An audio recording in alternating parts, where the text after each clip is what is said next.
ओम नमः शिवाय। हर हर महादेव। आप सभी को महाशिवरात्रि की ढेरों शुभकामनाएं। आज के इस वीडियो में आप सभी सुनेंगे महाशिवरात्रि की व्रत कथा। कथा के अनुसार एक बार माता पार्वती ने भगवान शिव शंकर से पूछा कि हे प्रभु, ऐसा कौन सा श्रेष्ठ तथा सरल व्रत है जिससे कि मृत्यु लोक के प्राणी आपकी कृपा सहज ही प्राप्त कर लें। उत्तर में भगवान शिव ने पार्वती जी को महाशिवरात्रि व्रत का विधान बताकर यह कथा सुनाई, जो आज के इस वीडियो में हम आप सभी को सुनाने जा रहे हैं। इस कथा को पूरा जरूर सुने, क्योंकि आधे आधा कथा सुनने से पाप लगता है। तो चलिए कथा को सुनाना प्रारंभ करते हैं, लेकिन उससे पहले एक बार सच्चे मन से कमेंट बॉक्स में हर हर महादेव जरूर लिखें। तो चलिए कथा को सुनाना प्रारंभ करते हैं। किसी गांव में एक शिकारी रहा करता था। पशुओं की हत्या करके वह अपने कुटुंब को पालता था। वह एक साहूकार का ऋणी भी था, लेकिन उसका ऋण समय पर ना चुका सका। क्रोधवश साहूकार ने शिकारी को शिव मठ में बंदी बना लिया। संयोग से उस दिन शिवरात्रि थी।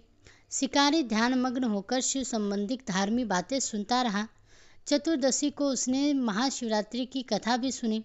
संध्या होते ही साहूकार ने उसे अपने पास बुलाया और ऋण चुकाने के विषय में बात की। शिकारी ने अगले दिन सारा ऋण चुका देने का वचन देकर बंधन से छूट गया। अपनी दिनचर्या की भांति वह जंगल में शिकार करने के लिए निकला, लेकिन दिन भर बंदी गृह में रहने के कारण भूख प्यास से व्याकुल था। शिकार करने के लिए वह एक तालाब के किनारे बेल वृक्ष पर पड़ाव बनाने लगा। बेल वृक्ष के नीचे शिवलिंग था, जो बिल पत्रों से ढका हुआ था। शिकारु को उसका पता न चला। पड़ाव बनाते समय उसने जो टहनियाँ तोड़ी, वे संयोग से शिवलिंग पर गिरी।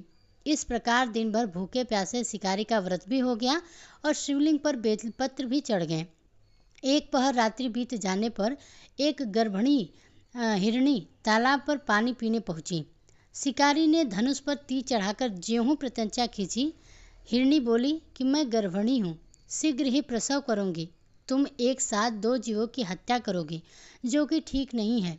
मैं अपने बच्चे को जन्म देकर शीघ्र ही तुम्हारे सामने प्रस्तुत हो जाऊंगी, तब तुम मुझे मार लेना।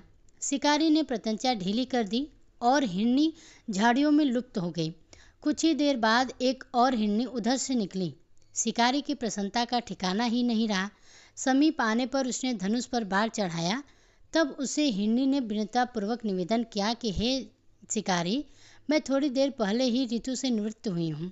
कामातुर विरहिणी हूँ, अपने प्रिय के खोज में भटक रही हूँ। मैं अपने पति से मिलकर शीघ्र ही तुम्हारे पास आ जाऊंगी। शिकारी ने उसे भी जाने दिया। 2 बार शिकार को खोकर उसका माथा ठनका। वह चिंता में पड़ गया। रात्रि का आखिरी पहर बीत रहा था। तभी एक अन्य हिरनी अपने बच्चों के साथ उधर से निकली। शिकारी के लिए वह स्वर्णिम अवसर था। उसने धनुष पर तीर चढ़ाने में देर न लगाई। वह तीर छोड़ने ही वाला था कि हिरनी बोली कि हे शिकारी, मैं इन बच्चों के पिता के हवाले करके लौट आऊंगी। इस समय मुझे मत मारो। शिकारी हंसा और बोला, सामने आए शिकार को छोड़ दूं, ऐसा मूर्ख नहीं हूँ। इससे पहले मैं 2 बार अपना शिकार खो चुका हूँ। मेरे बच्चे भूख प्यास से तड़प रहे होंगे। उत्तर में हिरनी ने कहा कि जैसे तुम्हें अपने बच्चों की ममता सता रही है, ठीक वैसे ही मुझे भी। इसलिए सिर्फ बच्चों के नाम पर मैं थोड़ी देर के लिए जीवन दान मांग रही हूँ। हे शिकारी, मेरा विश्वास कर, मैं इन्हें इनके पिता के पास छोड़कर तुरंत लौटने की प्रतिज्ञा करती हूँ। हिरनी की दीन स्वर सुनकर शिकारी को उस पर दया आ गई। उसने उस हिरनी को भी जाने दिया। शिकार के अभाव में बेल वृक्ष पर बैठा शिकारी बेलपत्र तोड़ तोड़कर नीचे फेंकता जा रहा था। पौ फटने को हुई तो एक हष्ट पुष्ट हिरण उसी रास्ते पर आया। शिकारी ने सोच लिया कि इसका शिकार तो वह अवश्य ही करेगा। शिकारी की तनी प्रत्यंचा देखकर हिरण विनीत स्वर में बोला कि हे शिकारी भाई, यदि तुमने मुझसे पूर्व आने वाली 3 हिरनियों तथा छोटे छोटे बच्चों को मार डाला है, तो मुझे भी मारने में विलंब न करो, ताकि उनके वियोग में मुझे एक क्षण भी दुख न सहना पड़े। मैं उन हिरणियों का पति हूँ। यदि तुमने उन्हें जीवन दान दिया है, तो मुझे भी कुछ क्षण जीवन दान देने की कृपा करो। मैं उनसे मिलकर तुम्हारे सामने उपस्थित हो जाऊंगा। हिरण की बात सुनते ही शिकारी के सामने पूरी रात का घटना चक्र घूम गया। उसने सारी कथा हिरण को सुना दी। तब हिरण ने कहा कि मेरी तीनों पत्नियां जिस प्रकार प्रतिज्ञाबद्ध होकर गई हैं, मेरी मृत्यु से अपने धर्म का पालन नहीं कर पाएंगी। अतः जैसे तुमने उन्हें विश्वास पात्र मानकर छोड़ा है, वैसे ही मुझे भी जाने दो। मैं उन सबके साथ तुम्हारे सामने ही शीघ्र उपस्थित होता हूँ। उपवास, रात्रि जागरण तथा शिवलिंग पर बेलपत्र चढ़ाने से शिकारी का हिंसक हृदय निर्मल हो गया था।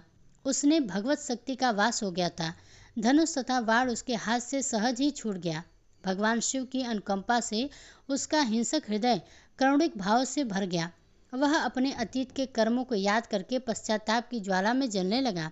थोड़ी ही देर बाद हिरण सपरिवार शिकारी के समक्ष उपस्थित हो गया ताकि वह उनका शिकार कर सके, किंतु जंगली पशुओं की ऐसी सत्यता, सात्विकता एवं सामूहिक प्रेम भावना देखकर शिकारी को बड़ी ग्लानि हुई। उसके नेत्रों से आंसुओं की झड़ी लग गई। उस हिरण परिवार को न मारकर शिकारी ने अपने कठोर हृदय को जीव हिंसा से हटा सदा के लिए कोमल एवं दयालु बना लिया। देवलोक से समस्त देव समाज भी इस घटना को देख रहा था। घटना की परिणति होते ही देवी देवताओं ने पुष्प वर्षा की। तब शिकारी तथा मृग परिवार मोक्ष को प्राप्त हुआ। तो यह थी महाशिवरात्रि की पावन व्रत कथा। अगर पसंद आई हो तो वीडियो को लाइक कीजिएगा, साथ ही कमेंट बॉक्स में हर